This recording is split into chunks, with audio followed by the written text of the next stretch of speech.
Welcome to Channel 17, the Town of Colonie Government Channel.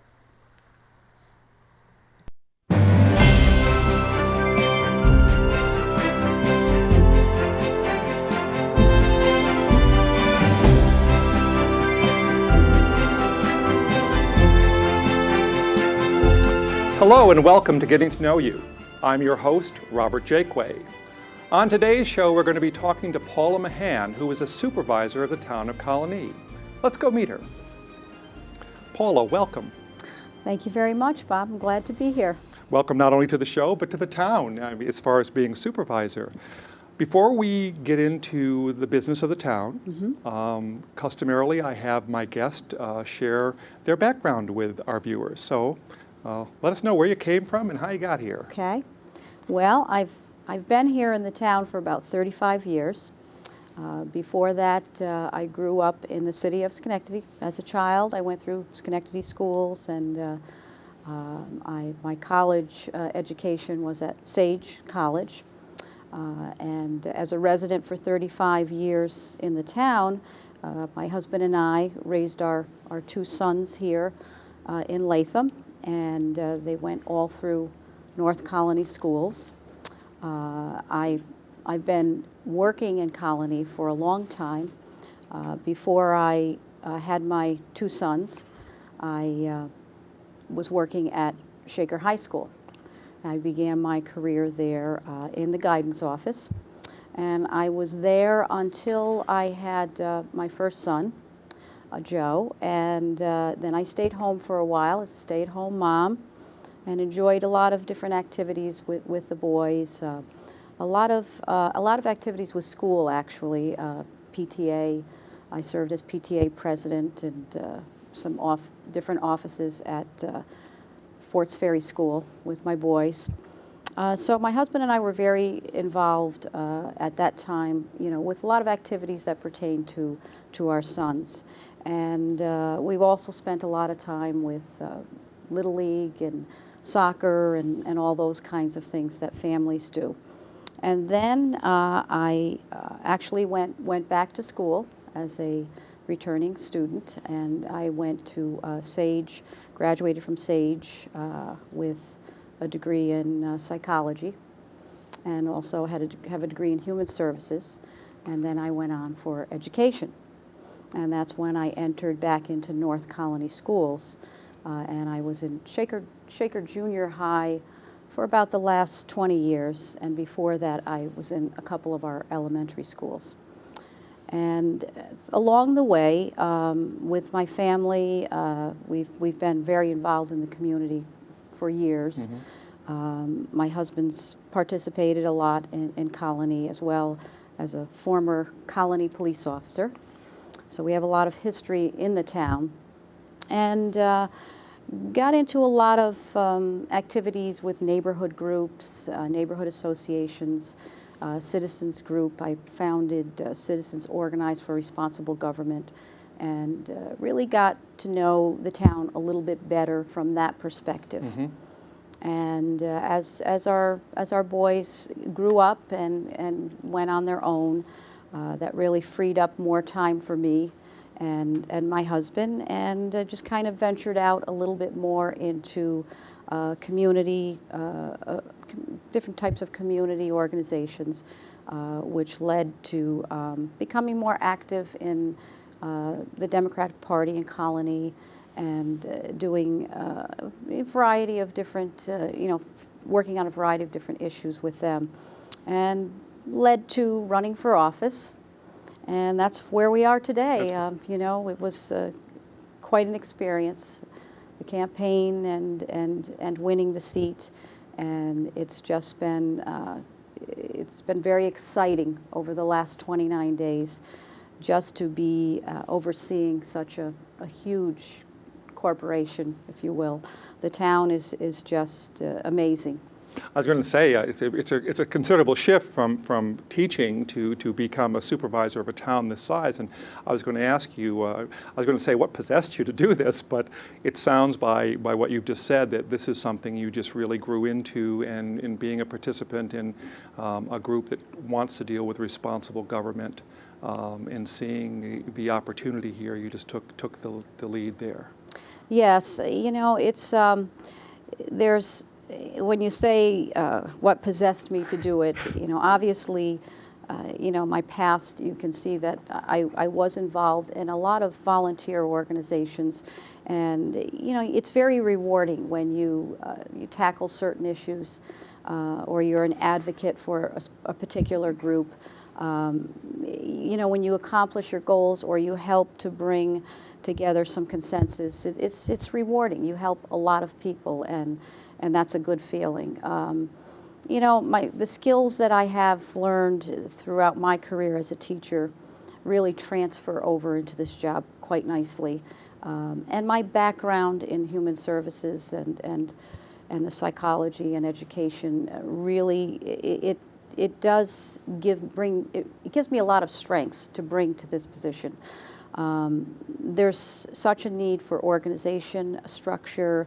The nature of my position as a teacher, as a special education teacher, we were always trained to look at the larger picture and learn how to break it down into smaller parts, complete a task analysis of just about everything we do. And that's the way I attack, you know, when I get a big job to do. That's what I do. I break it down into more manageable components. You have to know when to delegate. You have to know how to facilitate. Oftentimes you have to be a mediator. There are many things that you do that are just interactive skills with other people, and you have to have strong interpersonal skills to be able to do this position. And I think that's a strength that I bring to the supervisor's office. Now, obviously, and everybody knows this was a huge change for the town of Colonie. Yes. I mean, this was a breakthrough moment. And how does that impact you? I mean, you're carrying this whole, you know, force behind you. You know, significant victory, you know, change in party. How does that affect you as you're sitting here?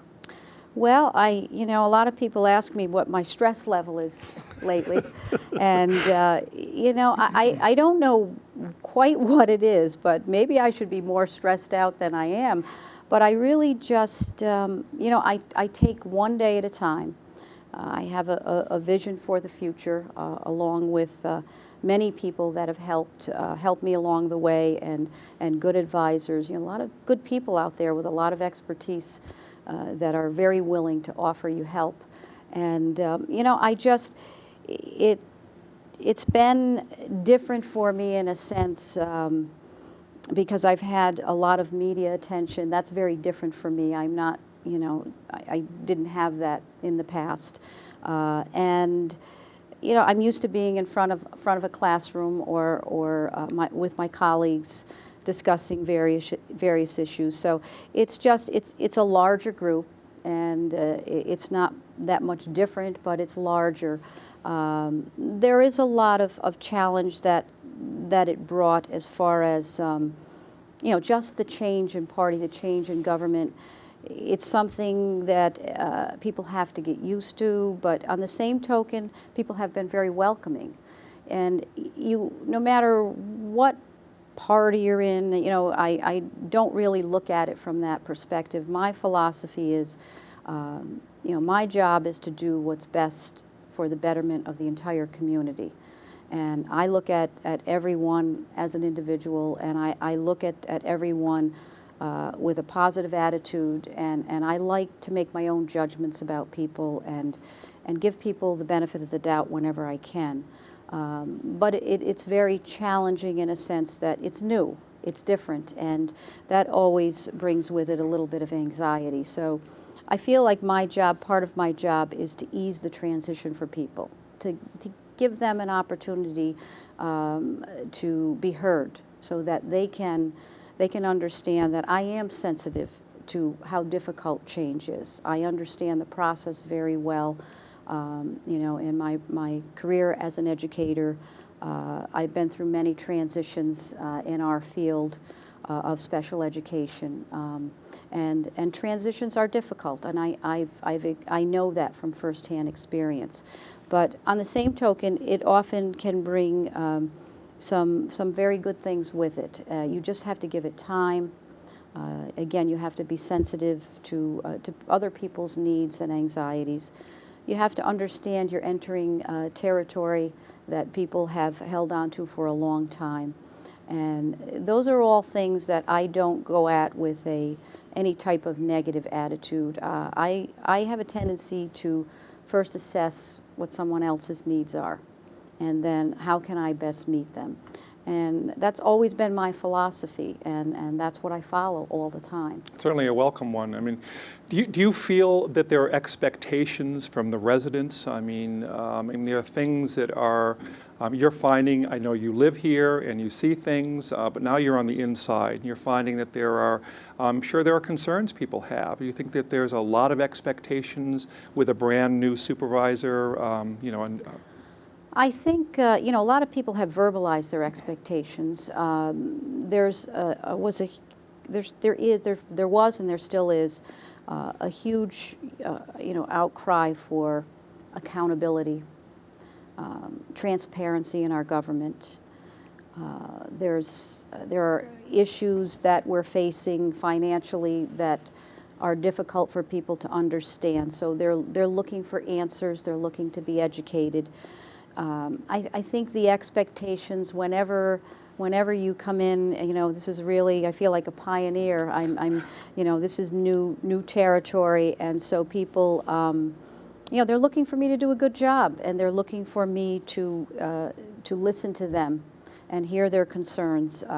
And I have tried very hard in just the past 29 days and throughout our transition period to put some new policies in effect to open up our government. We're doing that at our town board meetings. We're doing that in my office with our staff. We're very open to people coming. If they have an issue, bring it to us, and we will get back to them. I know you've said, you've basically said this, you consider this an open house. You really want people to be welcome, to be able to come in. Yes. And not only visit, but to let you know what's going on. Yeah, I mean, it is. It needs to be an open house. It's their house. They pay the taxes. They pay our salaries. We're here to serve them. And this is all of our community. We all have a stake in it. And it's not just for a chosen few. Our town government is open to everyone. And it's open to new ideas. Certainly, you can't give everyone the answer they want to hear, but you can give them the courtesy and respect of listening and trying to make people understand. Sometimes there are two sides, and sometimes there are different ways you have to go, again, for the betterment of the whole. But it doesn't cost any money to give people courtesy and respect.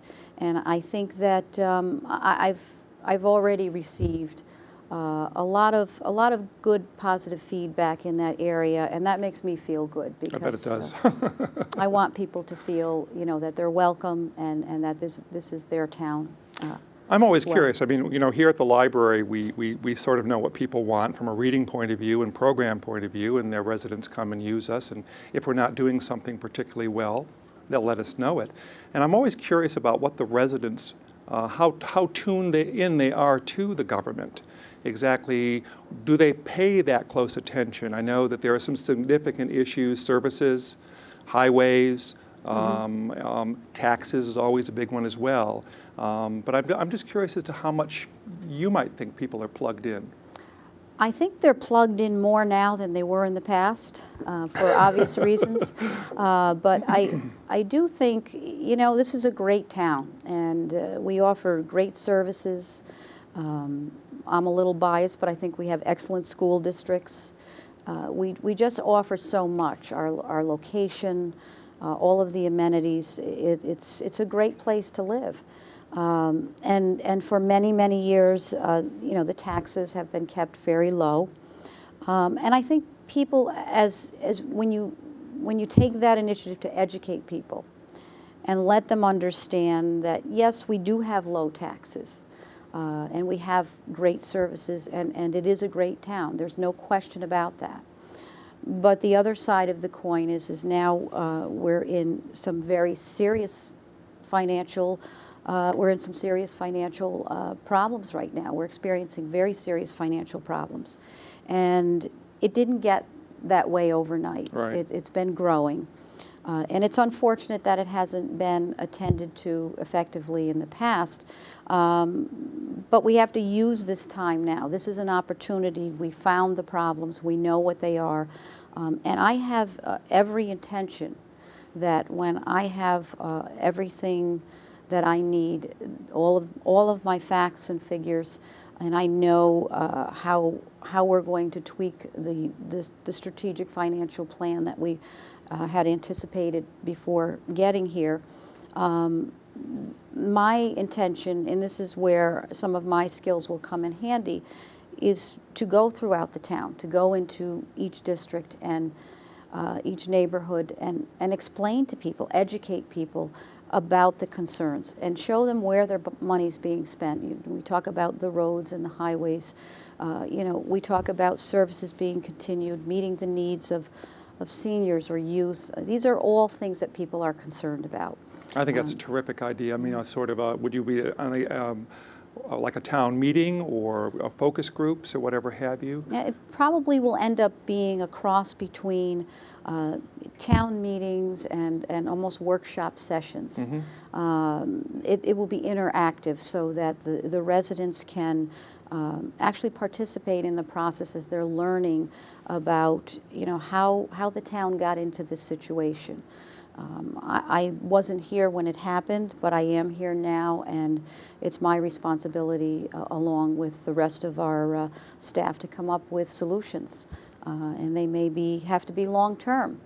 But, I think it's very, very important, and whatever issue it is, it's beneficial to take the time and educate people. Absolutely. People can understand. They're very capable, very intelligent, and they're willing to listen, especially when problems arise. When things are going well, people have very busy lives, and certainly they don't want to waste their time and energy on something they don't need to. But this is serious, and it is something that I encourage members of the community to become involved in, because everyone's going to be a part of the solution. And the best way to do that is through education. And I agree, absolutely. It sounds like a wonderful plan. And I'm just thinking that right now we're in an economic situation, not only nationwide, but it looks like worldwide, where we're really seriously concerned about how much things are going to cost, can we afford things, homes and all that are happening. And is it realistic in today's world, given the circumstances, for people to think that we can keep taxes, or not raise taxes, keep them very low, or not raise them? I don't think it's realistic. I think managing them is probably a better way of looking at it. When I first came on board, I was under the understanding that the deficit was $8.5 million. Mm-hmm. And then, which you look at various ways of managing that and keeping taxes stable. And taxes have been rising for maybe the last 3 or 4 years. So what you would look at is how can you scale that back a little bit and get back to stability.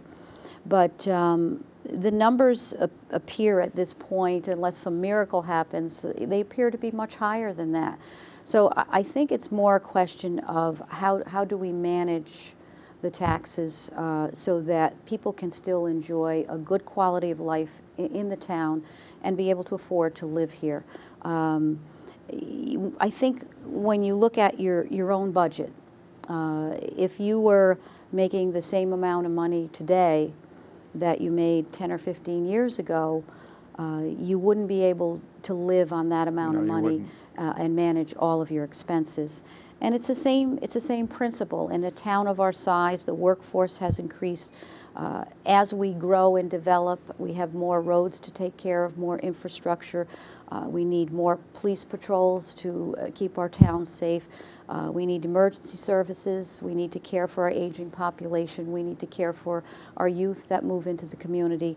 As those expenses rise, if you use the idea of saying the expenses can keep going up, up, up, up, but your taxes can stay here forever, it's kind of like living in a fairyland. You know, you have to be honest with people. You just have to point out to them, this is where your money is going, and if you want to continue with this quality of life, are you willing to do this? And you know, the facts speak for themselves, and if you're honest and you go with the facts, I think people are rational enough and intelligent enough to make the right choices. I agree, absolutely. I mean, I've always had a problem with the concept of people saying you need to do more with less, and I understand what that implies, but there comes a point when less, you really can't do any more than you're doing, and the seams are starting to show and you start to crack. Yes. And I think everybody knows that.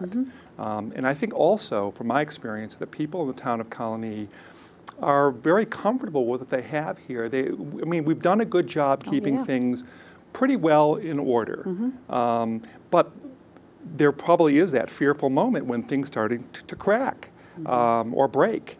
And this is a huge, huge town, and a lot of services are being provided. Yeah, it sure is. Yeah, it is. You know, and I think it's like everything else. You have to find a way to adjust. You know, I'll just give you just an example to compare to.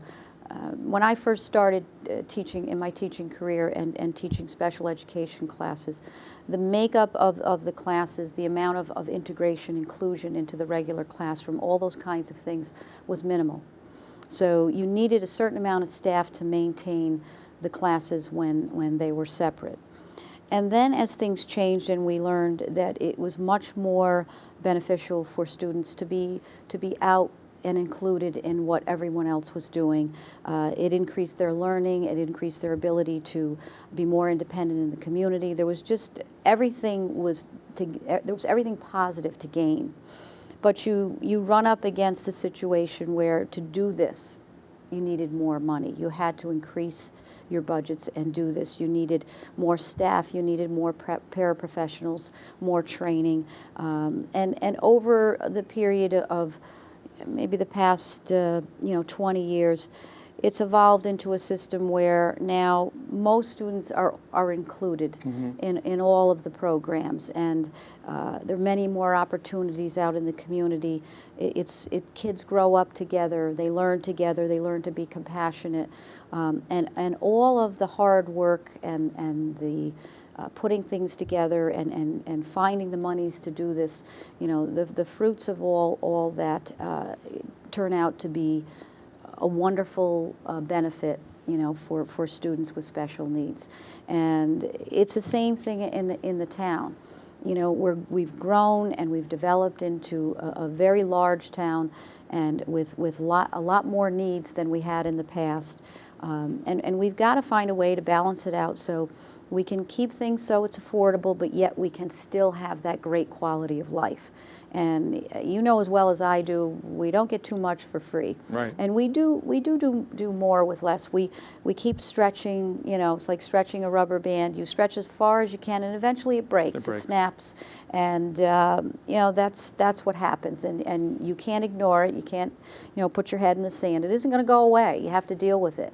And so when it gets to that point, you know, you've got to work with it head on, face it head on, and do what you need to do and move forward. You've mentioned in several of your talks and in-house, you've mentioned it also about I'll use the phrase standard of excellence. And I know you come from a school district where this was basically a mantra. You had a standard of excellence. How is that going to relate to the town?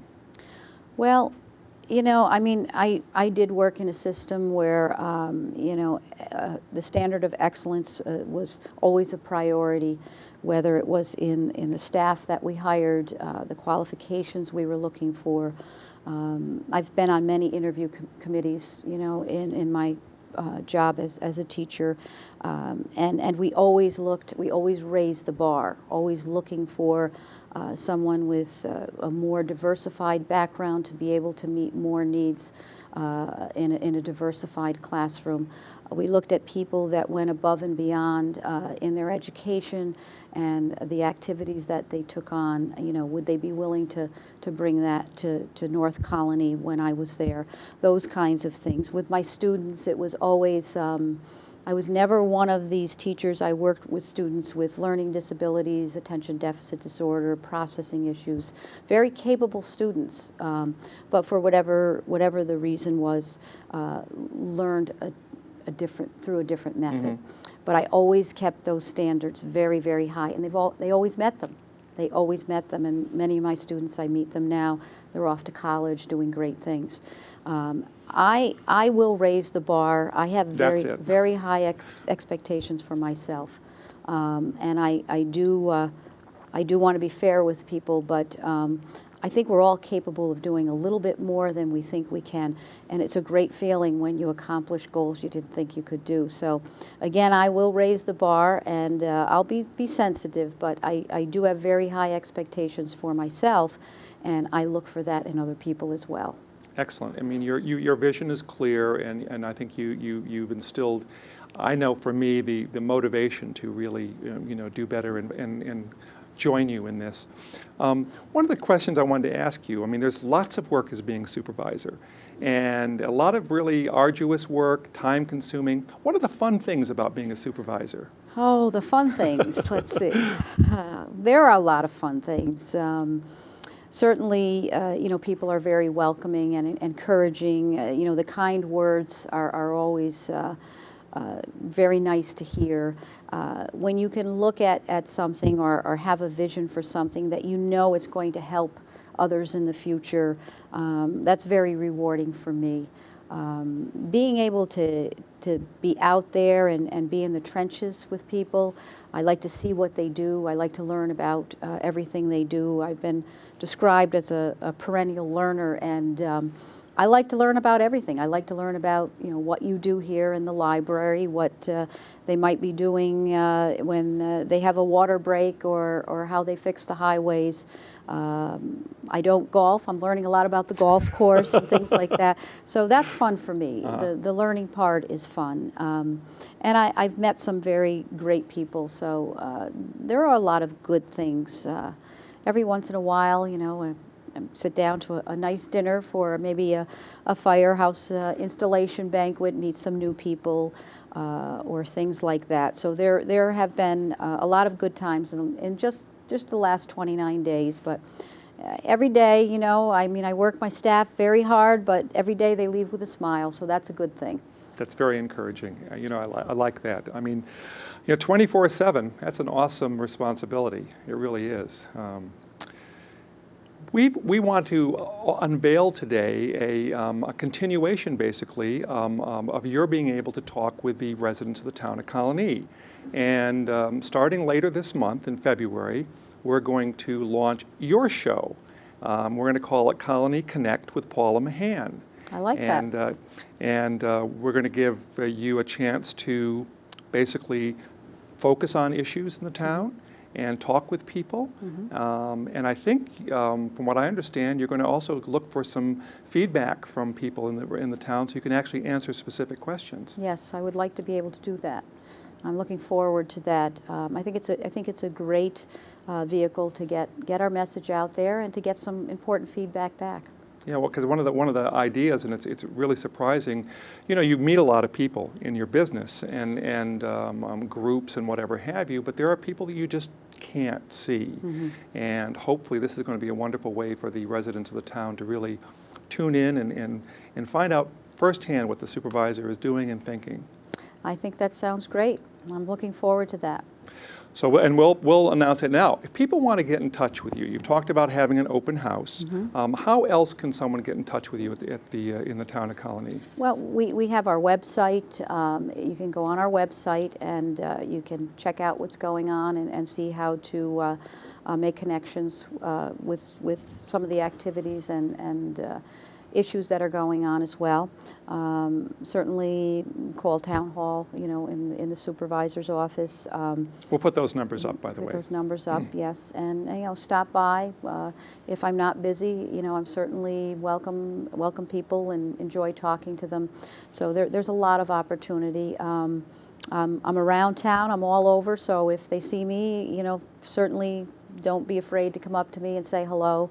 I get people stopping me in the grocery store and all kinds of places with little issues here and there, but they're very kind with the way they present it. So I'm very open, and there are a number of ways that you can get in contact with I think us. approachability is so important. I mean, just the idea of being able to connect with you live, but being able to know that you're also concerned, you're interested, and you're going to do something about it if you can. Yes. That's very important. We're at the end of the program, but I want to give you one last opportunity to share anything that we may not have, or restate something that you'd like to share. Well, I think we've covered quite a bit. I just want people to know that once again we're there. We're there to hear your concerns, and we also enjoy hearing positive feedback as well. A lot of great things coming up in the town, and we'll keep everybody informed. And I just want to encourage everybody to stay involved as a community, work together as a community, and together we'll keep Colonie a great place to live. On that note, very positive, and welcome again, and thank you again for agreeing to be on the show. Thank you, Bob. And thank you for joining me on Getting to Know You. I hope you enjoyed today's show, and we'll tune in next time. Until then, have a good one.